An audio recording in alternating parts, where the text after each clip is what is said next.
back to Command West, Commanders podcast, where we tackle the latest Washington football team news and answer the hard-hitting questions like, do we start Jacoby Brissette or Sam Howell next week? I'm your host, Bradley. I'm Tico Wells. I'm Eddie Passarelli. And I'm Donnie Roach. And we'll cover that and a lot more on tonight's episode of Command West. Wow, we're starting to lock in that intro. Yeah, I think we got 15. It now. Week 16. It's no hiccups on who we are. All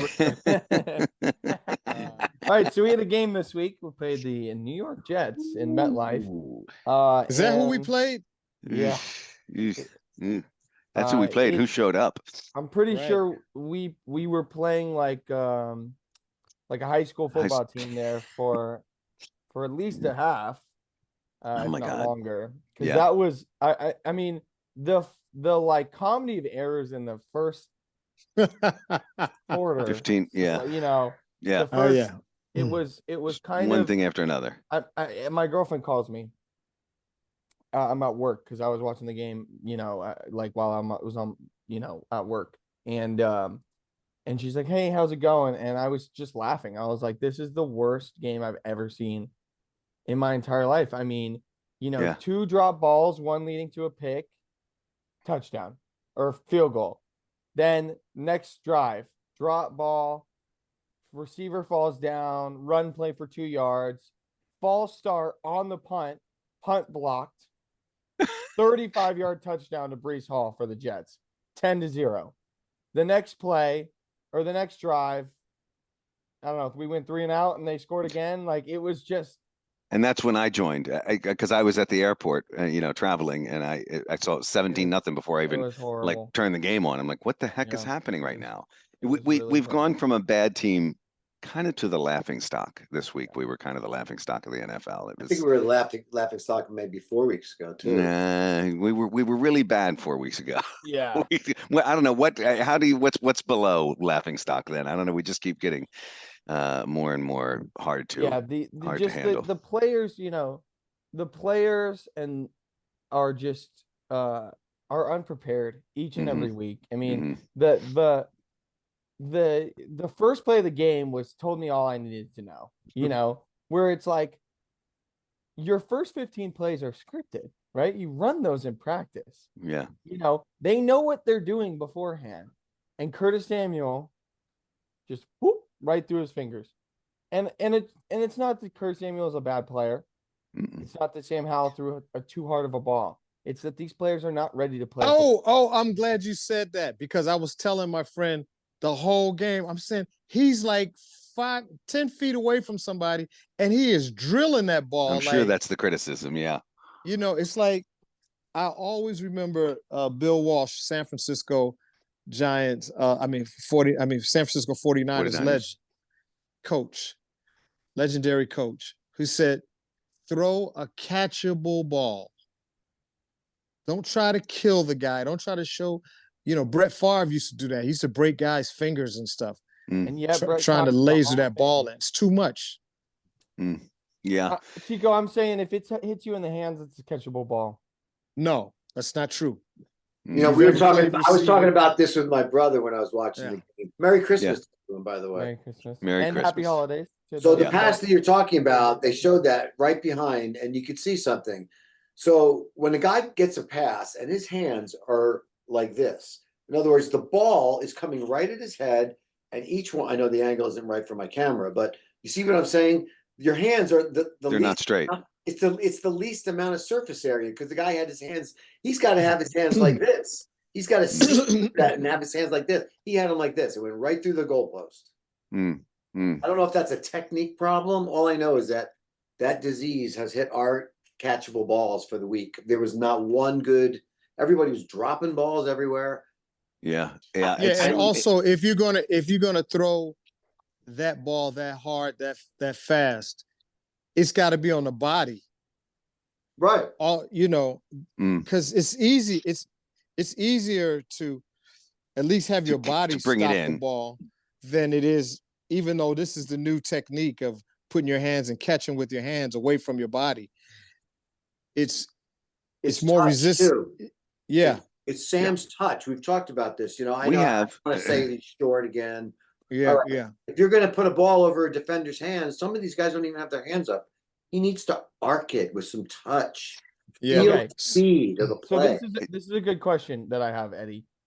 And that we're talking about this because now we're criticizing a lot of Sam's techniques and stuff, but he was leading the league in passing yards 4 weeks ago. So what changed since he went toe to toe with the Eagles and threw 350 yards and 3 touchdowns and 0 interceptions to this game where he's throwing the ball too hard and his receivers can't catch it? He's throwing uncatchable balls. What changed? Because I'll tell you what changed. What changed? Tape. People see him. You're saying the Jets watch tape and therefore Sam Howell. Yeah, like when you first come in the game and nobody knows anything about you, like he did last year with the Cowboys. They don't have anything to game plan against. But once you start to build up a body of work, they know your tendencies. They know when he looks this way, he's going to do this. When he does this and does that, he's going to do this. 4 out of 5 times he does this and he looks this. He taps his head, and that means so they get a beat on the guy that they didn't have before. He's not new anymore. You know, in this league, your shelf life of newness or your period of newness is not that long. It's a couple of games. I agree with you. Yeah. But the newness is still very fresh with Bieniemy and the way he's trying to mold a quarterback. I heard it on one of the other guys' talk shows because I had to recap because I didn't get to hear anything about the game. But one of the things that I found was interesting was that Eric Bieniemy has a certain West Coast offense that he likes to run, and he likes to run it in a certain way. And with Brissette coming in fresh and not afraid because he's got nothing to lose, he started to throw and play that scheme. But I don't really think the scheme that Bieniemy has with our quarterback, Sam Howell, is working because Sam's not that kind of quarterback. Maybe that's just not the kind of quarterback he is. But Eddie, you're right, but also Tico, you're right. I mean, both of you can be right at the same time. Like that Eric Bieniemy, why it was working for so long is because people didn't know what he was going to do. But it's predictable now. And people are starting to jump the routes. People are starting to understand how they play. And you know what good coordinators do? They change it. They move it. They adjust. I mean, people still don't know what some of the best coordinators in the league are going to do. And Eric Bieniemy hasn't done that. And Sam Howell hasn't done that. But I think that the narrative that Sam Howell is now throwing uncatchable balls 10 weeks apart from each other, I think is BS because a quarterback doesn't just change the way he throws that drastically throughout a season. I'm saying that these players are unprepared to play this game, and they're not. Their effort is gone out of it. The fact that there's 2 drops in 2 plays and 1 leads to an interception, that is not on Sam. That just isn't. Well, I would say it's because it's a team sport. It's about feel, timing, and rapport with the players. Yeah. So a quarterback's got to know. He's got to know his players. Mm-hmm. And earlier in the season, he was by far the most sacked quarterback. Mm-hmm. We kind of overcame that for a minute, and that's kind of the offensive line got a little better. But in the last 3 or 4 weeks, he's been more jittery than Oh yeah. It's like a regression. He's seeing ghosts. So he's seeing ghosts. He's hearing ghosts. He's been used to trying to escape so much. Whereas when Jacoby came in, Jacoby played under Bill Belichick. He played with Tom Brady, Jimmy Garoppolo, Phillip Rivers.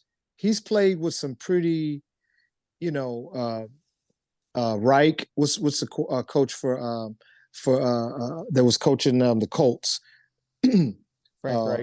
Frank Reich. Yeah. He's been with some pretty powerful situations. He came in and was a placeholder for Deshaun Watson last year. He played in Miami when they were trying to figure out when they sent us Fitzmagic. So he came in. He looked like a leader. He was talking on the line, making sure assignments were going. His experience came out. Definitely. And so some of these same plays look totally different Definitely. because of his smoothness. He was hitting guys with very catchable balls in very catchable places. Right. His placement was excellent. And to tag on to that, that's the thing that, because Bradley asked the question, well, why does his throwing style change? If he's getting jittery, if you know, and I'm trying to, you know, listen to what Tico's saying. People are seeing tape on him, and EB's not changing things up much. I saw a quote from one of the Jets linebackers, and I've seen this at a couple of different, after a few games, where they talk to the defense of the opposing team, and they always say, yeah, they didn't do much to surprise us. We kind of saw what we expected to see. So to your point, Bradley, but so if the pressure's coming in on Sam and he's already feeling jittery, that will affect his passing game, you know, and now he might be throwing a bullet where he could put a little softer touch on it, those kinds of things.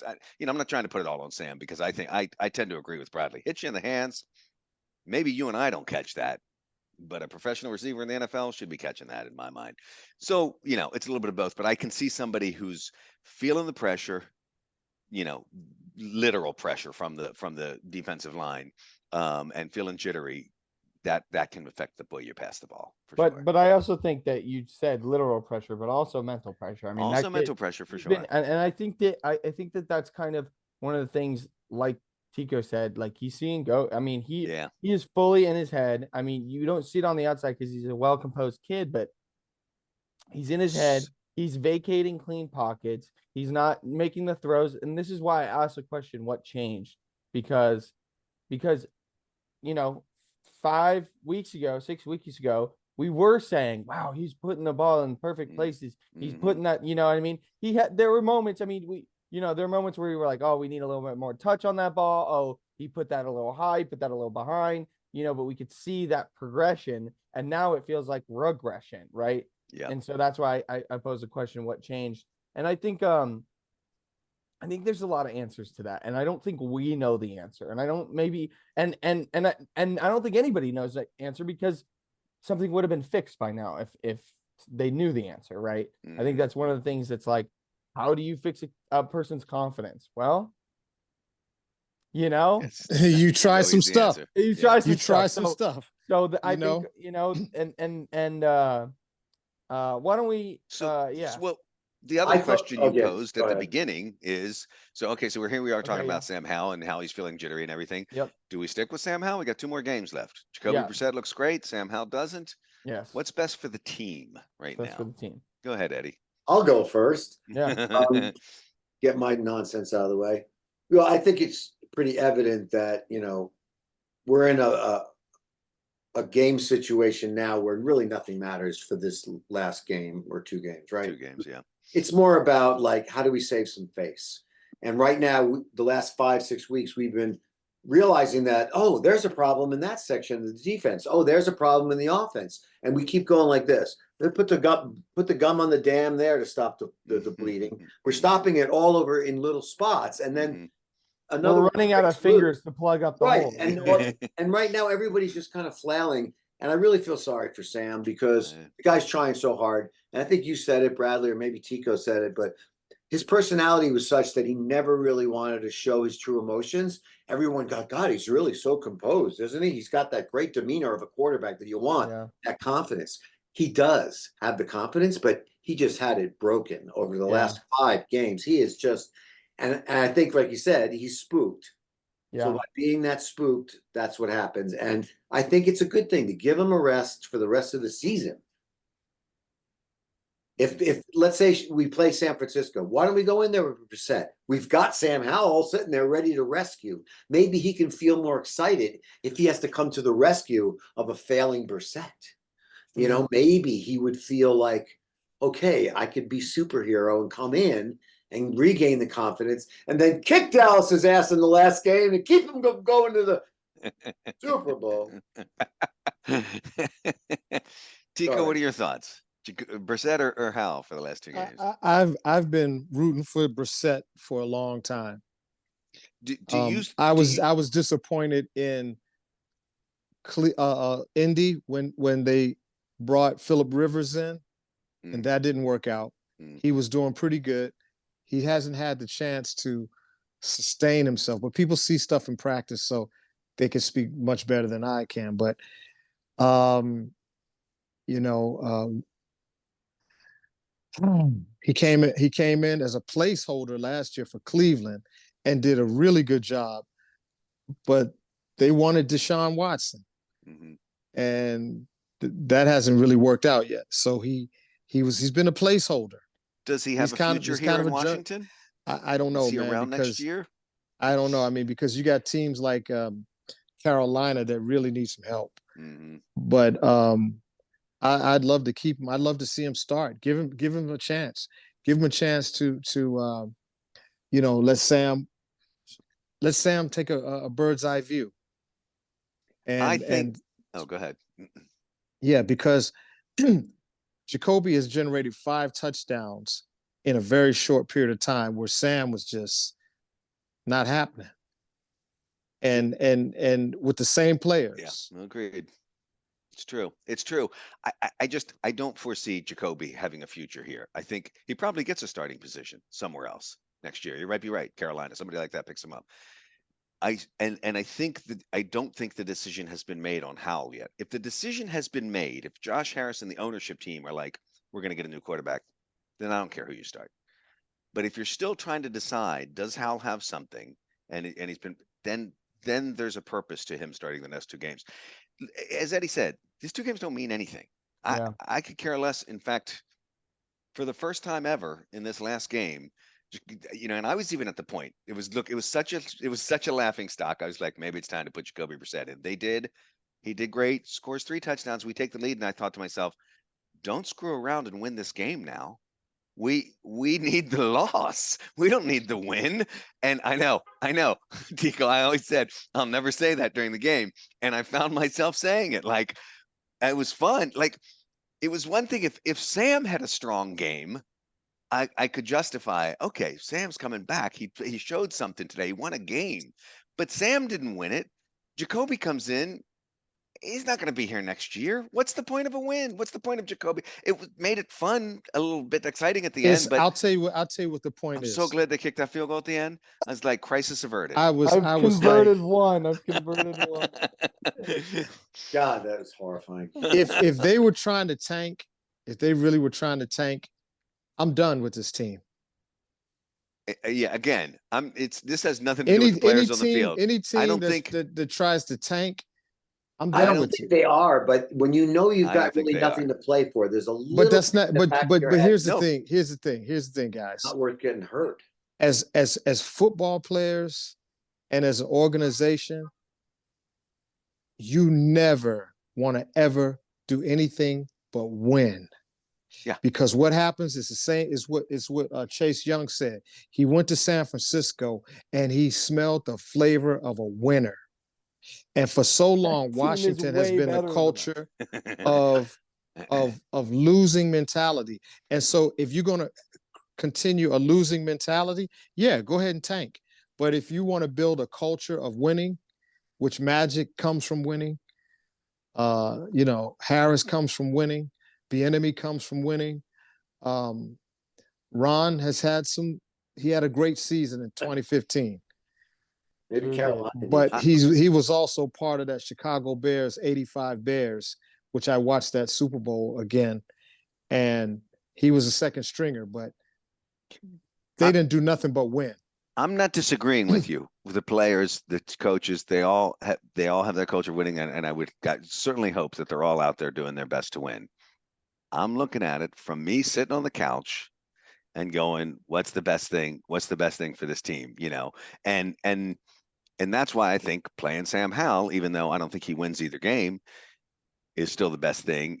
So we can evaluate him for 2 more games and make a decision. And the decision, very well, you know, I'm not quite as strong on the Sam Howell wagon as I was earlier in the season either. If the decision is let him go and we have a nice high draft pick, we'll draft a Caleb, what's his name? You know, we'll get if we can get him, the quarterback from USC. What's his name? Anyone got it? Caleb Williams. Caleb Williams, yeah. You know, we draft another quarterback and we take it from there. I'm okay with that decision too. But if there's still some evaluation to be done on Sam Howell, you got 2 games left to do it in. I think they know what Sam Howell is at this point. You know, it's been 15 games, and Sam Sam has got the kind of almost an Eli Manning type of vibe. You know, I'm not going to say much. I'm not going to show my emotions. I'm just going to do it. And luckily for Eli, you know, he had a great defense around him and won 2 Super Bowls. I was just going to say, you mean Eli Manning who won 2 Super Bowls? That's the guy you're talking about. So. Eli Manning, who they kicked out the door, you know, before his time. Yeah, well, probably. Okay, you know. So here's my take on Jacoby. Yeah, let's get the last one. I think that there's also something else that we're not talking about, which was that Jacoby came in both games with an over 20-point deficit, and the defense he's looking at is considerably different at 20-point deficit. Aaron Donald, they were like, oh, Aaron Donald is back in the game after Jacoby just scored 2 touchdowns because they don't want to lose this game. Yeah. Jacoby Brissette scored 5 touchdowns against prevent defense. That is, but that's not, I'm not using that as saying like he's bad. I'm just saying that that's something to consider. Also, at the end of the game, they put back in their starters, and he still did okay. So I'm not saying that he's bad. I'm just saying keep that in mind. Keep that in mind. I agree with Eddie. I agree that I think that at this point, and Tico a little bit, and Dad, I agree with all of you. I think at this point, we know what Sam Howell is, right? We know what he is, and at this point, there is not much use of evaluating him further with what is in front of him, with the offensive coordinator that is calling the plays, with the O-line, and with the effort of the players around him. It's not worth evaluating him because you don't want to further ruin his confidence. If the plan is at all to even let him compete next year, which I think would be dumb if you didn't, because there is a potential in him. Because we've seen it. We've seen it. We've seen it. So at this point, you sit him and you let Jacoby start because the rest of the season doesn't matter. And there's you can't evaluate him right now because he's not playing good. He's shell-shocked. He's broken. Yeah. He's broken a little bit. You let him rest. You let him take the offseason out. Maybe he goes and works with one of these quarterback whisperers because they're out there. And then we bring in a coach who, you know, feels like, hey, I'm going to work with Sam Howell, or I'm going to work with the new kid and let Sam and him compete. And then we see what happens next year. And hopefully that works out. That's my take on it. Okay. Cool. Okay. Shall we get to the four commandments? Wait, we haven't. I got 1 or 2 commanding attentions. I got one. Haven't looked at that. Okay. We gotta move on to commanding attention. Anything else about this terrible game? I don't think we need. Oh, No, we're done. There was some good news over the weekend. Rodriguez did good. Oh, Rodriguez looked strong. That's true. And when Brissette came in, everything started to click. Everybody's attitude just went up.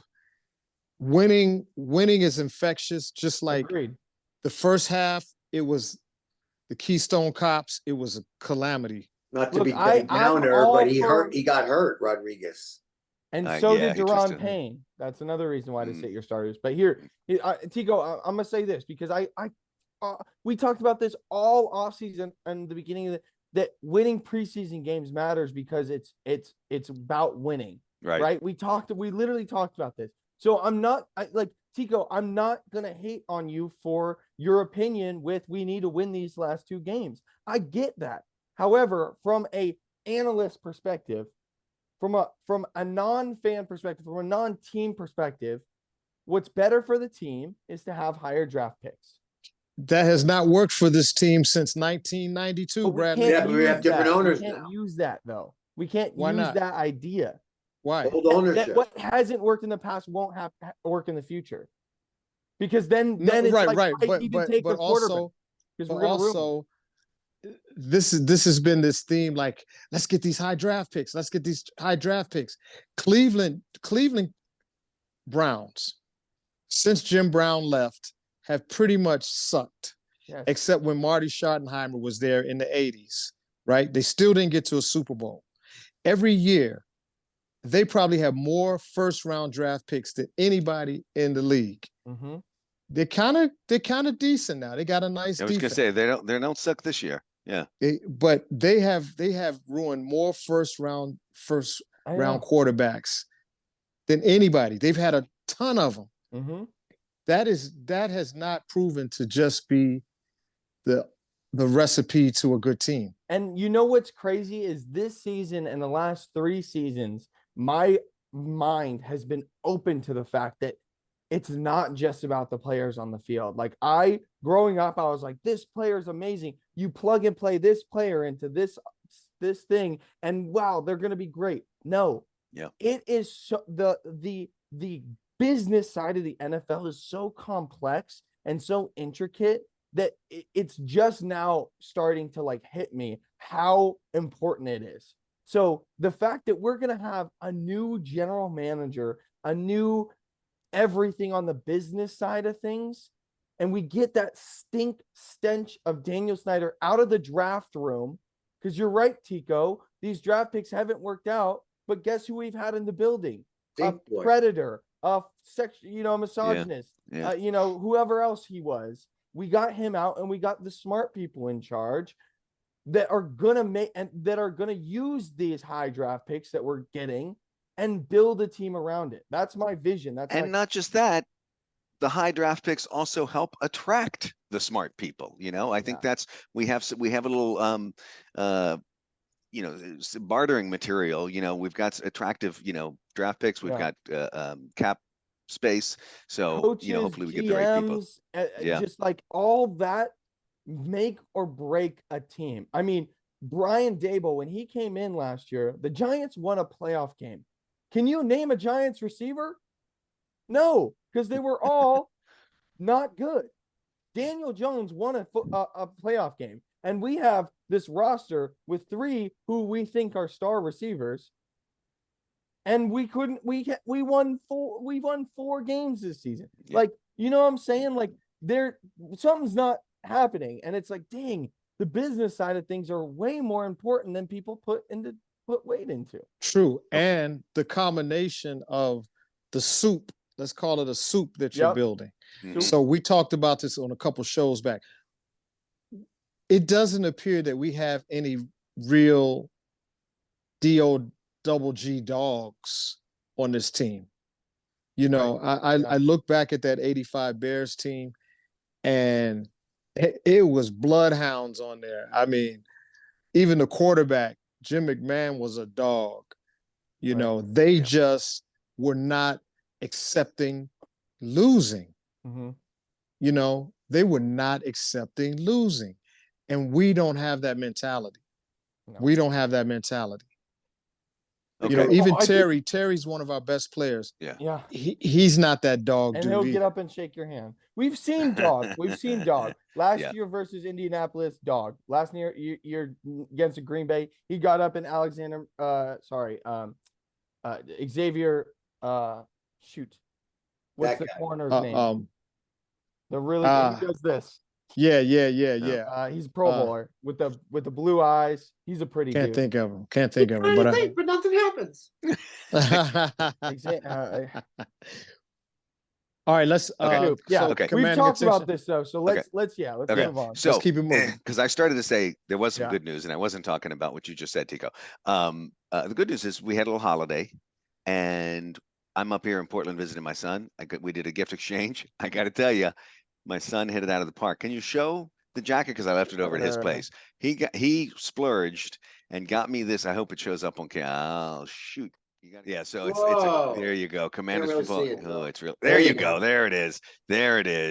It's a sweet. It's a sweet. I can't see it. What's happening? I can't see it. How come you can't see it? Oh, there you go. I have to get in the Washington Commanders football. It's got the big W on the chest. It's got the. It's like a Letterman. It's a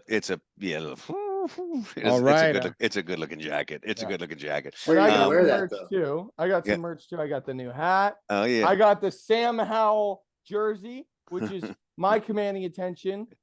And we'll talk. I'm not gonna do it now. I'm not gonna do my whole spiel about the draft process now because we're already 30 minutes in, and I don't want to take next up week. any more next time. week. But next week I'm gonna do it. I'm going to present 4 options Oh, for yeah. the rest of the Command West hosts. And I want you guys to choose what your favorite option is going forward in the offseason and the draft.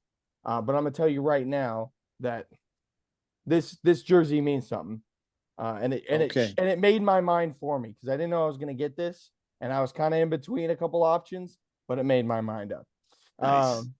Nice. Okay. So, Dad, you had a couple more. The only other thing, and this is not a question, so it won't take long. I just want everybody on the East Coast, those Maryland Terrapin fans, to know that Maryland Terrapins made a bowl game this year. On the 30th, we will be playing Auburn in the oh shit! Now I forget the name of the bowl. One of the many bowls. But it's December 30th, and Maryland's playing Auburn. So they made it to a bowl game again this year. And I think last 2 years they've made it to bowl games and won them.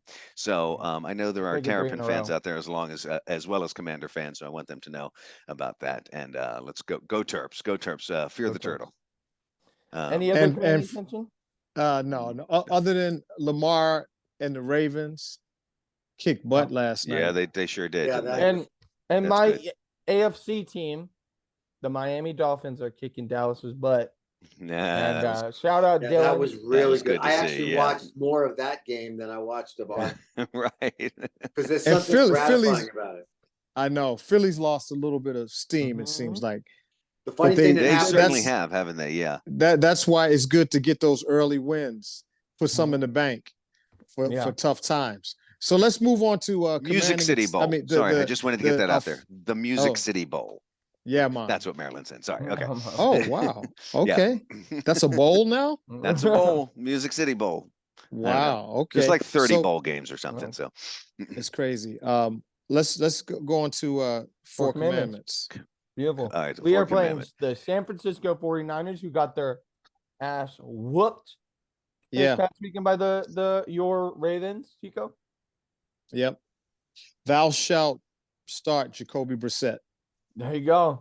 Starting us off hot with thou shalt start Jacoby Brissette. I don't have one yet, so keep going. I didn't have one yet either, but it's funny because what popped into mind first thing, I'm just going to contradict Tico right out flat and say thou shalt evaluate Sam Howell. I still want to see more evaluation. So we'll see where it goes, Tico. But we're on opposite ends of the spectrum. He's got a temperature of 107. Command West is fractured. Yeah, fracture. That's right. I want to see him. I still want to see him have a good game before the season ends. It makes better media to have disagreeing opinions, right? Right, okay, Bradley, what's your commandment? It's hard to have one at this point, right? I got one. I know. Okay, good. Thou shalt not have any career-changing injuries in the last 2 games. That's a good one. Nice. Yeah. Eddie. And that's for both Mine's teams. got to be broad-based. Just thou shalt not be the laughing stock of the week's game. Yeah, it would be nice. Every single week, it's like that's cool. I like it, Eddie. Cool. I like it. I mean, every single week, it's like we're not even discussed in the media. No, they showed a replay of our game. You know what the replay was? The 5 seconds of the guy kicking the field goal to win. They didn't show any comeback. Nobody cared.